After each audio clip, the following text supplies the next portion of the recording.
तो जय हिंद दोस्तों, स्वागत है आप सबका आपके अपने YouTube चैनल पे, जिसको आपने सपोर्ट दिया, thank you so much for that. तो आज हम चलते हैं हमारी नई जगह पे, दैट इज़ नरकातारी भीष्म कुंड। तो वहाँ पे जाके एक्सप्लोर करते हैं कि वहाँ पे कुछ ऐसे कलाकृति बनाई हुई है। तो कलाकृति है आजकल, कलाकृति बहुत ज़्यादा एक्सपेंड हो रही है। तो कलाकृति वहाँ पर बनाई हुई है, इसमें दिखाया हुआ है कि किस प्रकार से अर्जुन जी ने भीष्म पितामह जी को पानी पिलाया था जब उनको प्यास लगी। जो शरशैया पे लेटे होते हैं, शरशैया मतलब बाणों की जो है एक सीक्वेंस बना था जो कि उनकी बॉडी में पूरा घुस गया था और जिसके ऊपर भीष्म पितामह जो है वो लेटे हुए थे। ठीक है, तो वो चीज़ आज हम देखेंगे, जाके थोड़ा एक्सप्लोर करेंगे। ठीक है, तो घर पे आके वापस, तब घर पे हूँ मैं, दोबारा घूम के फिर दोबारा घर पे आके आपको बताऊंगा मैं कि जो इतिहास है, जो प्रेजेंट, पास्ट, प्रेजेंट, फ्यूचर तीनों बताऊंगा मैं आपको जब हम घर पे वापस आएंगे। तो अभी हम चलते हैं अपनी लोकेशन पे। ठीक है, थोड़ी सी स्टोरी तो आया तो मैं आपको कि किस प्रकार से भीष्म पितामह जी जो है वहाँ पे जो है देखते थे, कह सकते हैं। तो जब महाभारत का युद्ध हुआ था तो क्या हुआ था कि अर्जुन जी ने जो बाण मारे थे भीष्म पितामह जी के शरीर, तो भीष्म पितामह जी को अर्जुन जी ने जो बाण मारे थे वो उनके शरीर के आर पार हो गए थे और उसी तीरों के ऊपर भीष्म पितामह जी है लेटे हुए थे। तो उस समय क्या हुआ, उनको प्यास लगी भीष्म पितामह जी को। तो अब प्यास बुझाने के लिए अर्जुन जी ने क्या किया, अपना बाण निकाला और सीधा जमीन में वो बाण मारा, जिससे पानी की फुहार निकली और उससे भीष्म पितामह जी की जो है प्यास बुझी। अब मात्र एक बाण मारने से कैसे प्यास मतलब पानी आ सकता है? तो उसका रीजन ये है कि जो त्रेता युग की बात है, आज से तकरीबन 5,500 साल पहले की बात है। तो उस समय क्या था, जो वाटर लेवल था, जो ग्राउंड से जो वाटर लेवल होता है वो काफ़ी ऊपर था। आज की बात करें तो काफ़ी नीचे चला गया। एक पहला रीजन है कि वाटर वेस्ट हो रहा है, दूसरा रीजन है कि जो रोड है हमारे, जो ग्राउंड पे जब से बैठते हैं वो कुछ फीट ऊपर आ गए हैं, है ना। आप मानते हो इस बात को कि जो रोड पहले नीचे हुआ करता था आज वो थोड़ा ऊपर आ गया। तो ये कितने कितने कई सालों से हो रहा है, ये आप देख रहे हो सकता है आपके पहले किसी देखो कि जो रोड है वो हमारे ऊंचे होते जा रहे हैं, उससे जो है ग्राउंड और वाटर जो लेवल है उसके भी डिस्टेंस बढ़ रहा है। तो आज तीन मारो ना, तो आज वो बात नहीं बनेगी, लेकिन उस टाइम पे त्रेता युग की बात है, फिर द्वापर युग की बात है। द्वापर युग में 5,500 साल पहले ये हुआ था, उन्होंने तीर मारा था। पहली बात तो ये थी कि वाटर लेवल जो था वो काफ़ी ऊपर था। दूसरी बात कि जो अर्जुन जी थे वो एक धनुर्धर थे, महान धनुर्धर बोला जाता है इनको। द्वापर युग के दूसरे सबसे बड़े धनुर्धर जो है अर्जुन जी थे। तो उनका बाण आपको पता ही जाएगा तो जाएगा कहाँ। ठीक है, इतना खतरनाक जो है वो बाण मारते थे। एकलव्य के बाद जो है दूसरे धनुर्धर अर्जुन जी थे और उन्होंने जो बाण मारा था, अब सोच सकते हो कहाँ जाएगा। जिस प्रकार से आज एक कह सकते हैं कि एक बाण छोड़िए, क्रिकेट खेलते हैं तो क्रिकेट खेलते हुए एक शॉट आप मारेंगे, कोई भी हो आप, एक शॉट सचिन तेंदुलकर सर मारेंगे। तो अब आप बताइए, आपका क्रिकेट को बैटिंग का शॉट जब 6 मारोगे आप, आपका कहाँ जाएगा, सचिन सर का कहाँ जाएगा, है ना। वही बात है कि अर्जुन जी ने जो शॉट अर्जुन जी ने तीर मारा था तो वो काफ़ी नीचे ग्राउंड तक चला गया, तो पानी काफ़ी ऊपर उफान तक आया था। तो चलते हैं, बाकी बाकी बाकी बातें बाद में करूँगा, आगे बताऊँगा मैं आपको। चलते हैं लोकेशन पे, फिर आपको बताते हैं।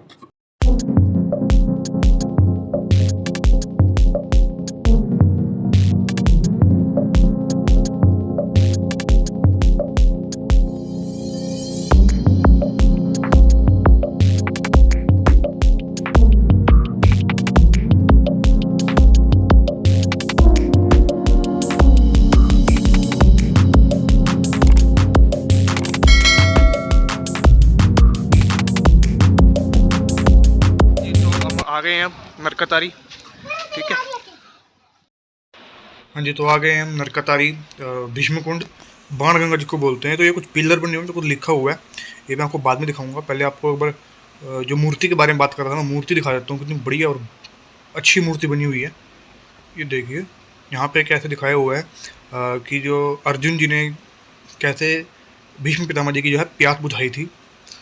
तो ये वो कुंड है, ये कुंड जो आप देख रहे हो नीचे, ये कुंड है और ये मूर्ति है, जिसकी वजह से मैसेज मिल रहा है कि किस प्रकार से अर्जुन जी ने जो है भीष्म पितामह की जो है प्यास बुझाई थी। ठीक है, सामने से व्यू देखिए पूरा, देख सकते हैं कि शरशैया पे यानी एरो बेड पे लेटे हुए हैं। तो ये वो मंदिर है, ये पांडवों का मंदिर है, भीष्म द्वार। इसमें पांचों भाई जो थे, भगवान विष्णु, फिर भगवान कृष्ण मौजूद हैं। तो यहाँ पे हम कैमरा नहीं ले जा सकते, कैमरा क्लेम को मना कर दिया गया है। बाकी और चीज़ दिखा देते हैं हम आपको। तो ये कुछ लिखा हुआ है पिलर्स पे। तो ये छोटे छोटे मैंने क्लिप पाई, ज़्यादा लंबी क्लिप नहीं पाई, तो दैट वीडियो ज़्यादा बड़ी ना हो, है ना। वीडियो बड़ी होगी, ये मैं एक चीज़ दिखाऊंगा तो वीडियो बहुत ज़्यादा बड़ी हो जाएगी। तो छोटी छोटी क्लिप डाली हुई है, इसको आप बाद में पॉज करके रीड कर सकते हैं और अपना ज्ञान बढ़ा सकते हैं। तो इसमें कुछ ऐसी लिखा हुआ है, जैसे कुछ श्लोक लिखे हुए हैं, शिक्षा दीक्षा लिखी हुई है, तो इसको आप पढ़ के नॉलेज ले सकते हैं।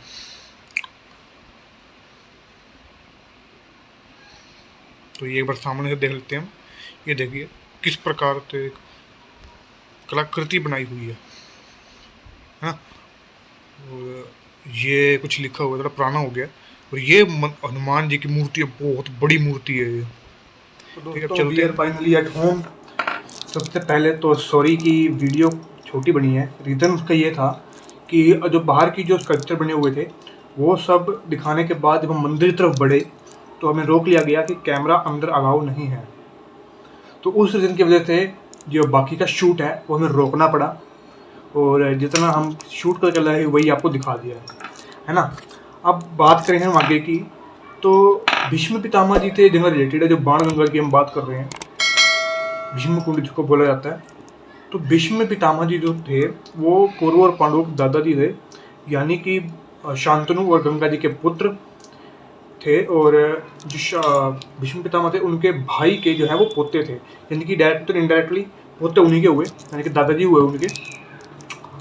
तो ये मतलब इतना बड़ा रिश्ता होने के बाद उनको इतनी खतरनाक मृत्यु मिली, ठीक है। उसका रीज़न बताता हूँ मैं आपको, क्योंकि कहीं पर क्या होता है कि आप कई बार पुण्य हो जाता है ना। कुछ हमको पता नहीं होता, हमने किसी को पानी पिला दिया, पुण्य लग गया। हमने पुण्य जानबूझ के मतलब पुण्य नहीं किया, हम पुण्य हो गया, उसका फल हमको मिल जाता है कि हाँ आपने उस फलाने बंदे को पानी पिलाया था या उसको आपने दान किया था, हमको नहीं याद होता। बट उसी प्रकार कुछ पाप भी हमसे हो जाते हैं, है ना। अब पापों की बात करें तो पाप तुमको नहीं पता कि कौन कौन से पाप होते हैं, कैसे कैसे होते हैं, क्योंकि ये भी देखा जाए तो बहुत लोग आज के टाइम में पाप करते हैं, हमको नहीं पता होता कि क्या चीज़ पाप है क्या चीज़ पाप नहीं है ना। तो आगे बात करते हैं हम कि भीष्म पितामह जी के बारे में। तो भीष्म पितामह को याद था जब उनको शरशैया पे लिटाया गया था ना, जो मतलब लेट गए थे वो। तो जब युद्ध खत्म हुआ, जब युद्ध का 10वां दिन था, तब क्या हुआ कि उनको अर्जुन ने बाणों से छलनी कर दिया था और जमीन पे मतलब एक एरो बेड बना दिया था। तो 10वें दिन, जब युद्ध का 10वां दिन था महाभारत के युद्ध का, तो 10वें दिन उनको एरो बेड पे लिटाया गया। और जब महाभारत का युद्ध खत्म हुआ तब उन्होंने सबको अपने आशीर्वाद दिया कि आप राज्य कीजिए, मतलब पांडव जीत गए थे तो उन्होंने सबको आशीर्वाद दिया कि आप राज्य कीजिए। और युधिष्ठिर को भी पाठ पढ़ाया कि आपने सिर्फ प्रजा के बारे में सोचना है, अपना खुद का स्वार्थ कम देखना है, प्रजा के बारे में आपने ज़्यादा सोचना है। तो ये सब दीक्षा देने के बाद उन्होंने श्री कृष्ण को रोका कि वासुदेव मुझे आप ये बताइए कि मुझे किस जन्म का जो है बदला मिल रहा है, किस जन्म का मुझे फल मिल रहा है कि इतने दिनों से मैं शरशैया पे लेटा हुआ हूँ, मैं तो कोई पाप नहीं किया पिछले 100 जन्मों से, तो आज मतलब क्या दिक्कत है कि मैं 100 मतलब समझ नहीं आ रहा कि क्या हो रहा है। तो भगवान कृष्ण ने कहा कि क्या आपको 100 जन्म याद है? उन्होंने कहा बिल्कुल याद है। कह रहे कि 100 जन्मों से मैंने कोई पाप किया ही नहीं। तो उन्होंने कहा कि आप थोड़ा और पीछे जाइए, अपने 100 में से जो उससे पहला जो जन्म है ना उस पर जाइए। तो उन्होंने देखा कि हाँ, कि जब वो जा रहे थे, जब वो रथ पे थे, तो उनके रथ के आगे एक सांप जो है आया हुआ था, है ना। अब रथ के आगे सांप था तो अगर उसके ऊपर रथ चल जाता तो मर जाता। बट भीष्म पितामह ने क्या किया, उस सांप को अपने तीर होता है जो तीर से ऐसे उठा के, जैसे पेन है और ये सांप उसको तीर से ऐसे पीछे फेंक दिया। अब पीछे तो उन्होंने देखा नहीं कि कहाँ वो गिरा, तो एक बबूल का पेड़ था उसके ऊपर वो सांप जाके गिरा और उसके शरीर में अनगिनत सूल होते हैं चुभने वाली चीज़, वो चुभ गई और पूरी बॉडी में उसके उस सांप के वो रही। तब उस सांप ने मन में अपनी ठान लिया था कि जैसी मृत्यु मुझे मिल रही है सेम टू सेम मृत्यु इसको भी मिलनी चाहिए जिसने मेरा ये हाल किया। अब देखिए आप कि कर्म करने तो पुण्य जा रहे थे बट वो हो उनसे पाप गया, है ना। वो क्या कर रहे थे कि वो चल टायर के नीचे ना आ जाए, उसको बचाने के लिए था, बट बचा के नहीं, वो पीछे गिर दिया। तो भीष्म पितामह जी ने पूछा कि आप एक बात और बताइए कि मान लिया कि ये तो 1वें जन्म का मेरा पाप है ये, तो पिछले 100 जन्मों में मुझसे क्यों नहीं आपने जो है ये किया, हिसाब मेरा क्यों नहीं किया, 100 जन्म क्यों मुझे ऐसे दूर रखा। तो भगवान कृष्ण ने बताया कि देखिए अभी तक 100 जन्म, जैसे आपने 100 जन्म से कोई पाप नहीं किया तो हमको मौका भी नहीं मिला। जब तक आप पाप नहीं करोगे आपको भगवान पिछले पाप का फल नहीं दे पाएंगे। तो पिछले 100 जन्मों से उन्होंने कोई पाप नहीं किया। 100 जब अब जो जन्म था जिसमें भीष्म पितामह बने थे, उसमें उनसे एक पाप क्या हुआ कि जब द्रौपदी का चीरहरण हुआ उस समय वो चुप थे। वैसे तो देखिए कौरवों को उन्होंने वचन दिया था कि वो हमेशा उनके पक्ष में रहेंगे और पांडव उनके प्रिय थे, तो वो चाह के भी कुछ नहीं कर पाए थे। परंतु जब बात आती है स्त्रियों के सिक्योरिटी की, तब हमें अपने सब वचन भूलने पड़ते हैं और स्त्रियों की सुरक्षा करनी होती है। आज के समाज में पता नहीं समाज को क्या हो गया है, बट जो लिखा हुआ है वो यही है कि आपका कोई भी वचन हो, अगर स्त्रियों की सुरक्षा की बात आती है तो आपको वो वचन तोड़ना भी पड़ सकता है। परंतु भीष्म पितामह जी ने वो नहीं किया और फिर उनको भगवान को मौका मिल गया कि अब ये मौका है इनको फल देने का।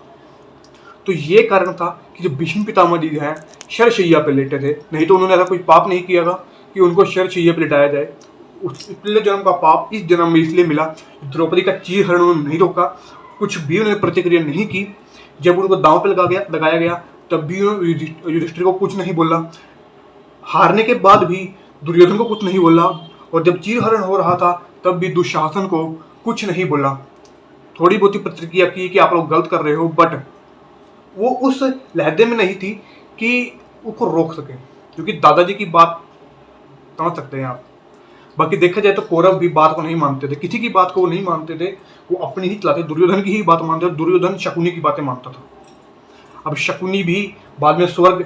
और हाँ, एक बात बताता हूँ मैं आपको कि कितने दिन भीष्म पितामह शरशैया पे, 58 दिन शरशैया पे लेटे रहे थे। एरो बेड पे, जो एरो बेड बना हुआ था ना, उस पर 58 दिन वो लेटे हुए थे। अब 58 दिन लेटने का जो कारण है वो ये है कि उनको सबसे पहले इच्छा मृत्यु का वरदान था। वो जब चाहे तब अपना शरीर त्याग सकते हैं और प्रलोक सुधार सकते हैं, स्वर्ग सुधार सकते हैं। परंतु वो एक शुभ दिन जाना चाहते थे, सो दैट वो स्वर्ग में जा पाए, डायरेक्टली उनको मोक्ष मिल सके, स्वर्ग में वो जा पाए। तो उसके लिए उनको शीत संक्रांति वाले दिन जाना था, यानी जो मकर संक्रांति होती है उस दिन उनको जाना था। इसलिए वो 58 दिन उस शरशैया पे लेटे रहे और 58वें दिन जो है उन्होंने शरीर त्याग दिया और फिर वो स्वर्ग में चले गए। तो ये थी उनकी स्टोरी कि किस प्रकार से जो भीष्म पितामह जी शरशैया पे लेटे हुए थे और जो वहाँ पे तालाब बना हुआ है, शीत संक्रांति वाला दिन जो है उन्होंने अपना शरीर त्याग दिया और स्वर्ग को गए, डायरेक्टली स्वर्ग को गए। क्योंकि पहली बात कुरुक्षेत्र में उनकी जो है मृत्यु हुई थी, तो दैट एक रीजन वो भी था, बट एक पक्का रीजन स्वर्ग जाने का कि शीत संक्रांति वाले दिन अगर शरीर त्यागते हैं अपना तो वो डायरेक्ट स्वर्ग में जा सकते हैं। तो इसलिए शीत संक्रांति वाले दिन उन्होंने अपना शरीर त्यागा और जो है स्वर्ग को सुधार गए। ठीक है, अब हम बात कर रहे थे हम कि जो गंगा वहाँ बहती है, जो पानी वहाँ पे आता है उसको बाण गंगा बोलते हैं, क्योंकि शांतनु और माँ गंगा जी के पुत्र हैं भीष्म पितामह। तो उन्होंने जब भी कोई दिक्कत होती है ना, तो भीष्म पितामह अपनी माता जी के पास जाते हैं। जैसे हम जाते हैं बेसिकली, कोई दिक्कत होती है, कोई स्ट्रेस होता है, हम अपनी माँ के पास जाते हैं। सेम उसी प्रकार भीष्म पितामह जी भी अपनी माँ के पास जाते थे। बट उन्होंने कहा था अपनी माता जी को कि इस बार मैं आपके पास नहीं आऊँगा, आप खुद मेरे पास आएंगे। और ऐसा ही हुआ, जब अर्जुन ने बाण मारा तो वहाँ से गंगा निकली, तो उसको हम बाण गंगा बोलते हैं। और अर्जुन ने तीर मारा था और तीर से जो है पानी निकला, तीर से जमीन से पानी निकला और उस जगह को बाण गंगा बोला गया, क्योंकि बाण मारने के बाद वहाँ से गंगा रहने लगी, तो दैट उसका नाम बाण गंगा पड़ गया। और इसीलिए बाण गंगा का महत्व है कि वहाँ पे भीष्म पितामह जी की एक मूर्ति बहुत अच्छी बनी हुई है, जब आप खुद देखेंगे तो आपको और अच्छी लगेगी। और दूसरी चीज़, वहाँ पे हनुमान जी की एक बहुत बड़ी मूर्ति बनी हुई है, ये साइड में को नहीं ध्यान है, बाकी बहुत बड़ी मूर्ति है वो। अब मैं दिखा इसलिए नहीं पाया क्योंकि कैमरा वहाँ पे अलाउड नहीं था, बिकॉज वी आर प्रोफेशनल, कि हम एक प्रोफेशन के लिए शूट कर रहे थे, तो परमिशन हमारे लिए वैसे थोड़ी दिक्कत होती है। बाकी अगर पर्सनल यूज़ के लिए तो उसके लिए मुझे नहीं पता, बाकी हम प्रोफेशनली हम इस काम को कर रहे हैं, तो हमको उसके लिए परमिशन की दिक्कत हुई, तो हमको अलाउ नहीं किया गया कैमरा। बाकी हम फ्यूचर में जब भी जाएंगे, हो सकता है कि भगवान की कृपा हुई तो हम आके आपको और भी दिखाएं, ठीक है। बाकी चलते हैं, हम नेक्स्ट वीडियो मिलेंगे, बहुत ज़बरदस्त वीडियो आ रही है नेक्स्ट वीडियो, ठीक है। मिलते हैं फिर, अभी कुछ दिनों में डाल दूंगा मैं नेक्स्ट वीडियो, बहुत ज़बरदस्त वीडियो है। अगली उससे अगली जो है वो भी और भी ज़बरदस्त है, ठीक है। ज़बरदस्त वीडियो हम डाल रहे हैं, ठीक है। तो मिलते हैं हम नेक्स्ट वीडियो में, तब तक के लिए अपना सपोर्ट बनाए रखें। Thank you so much.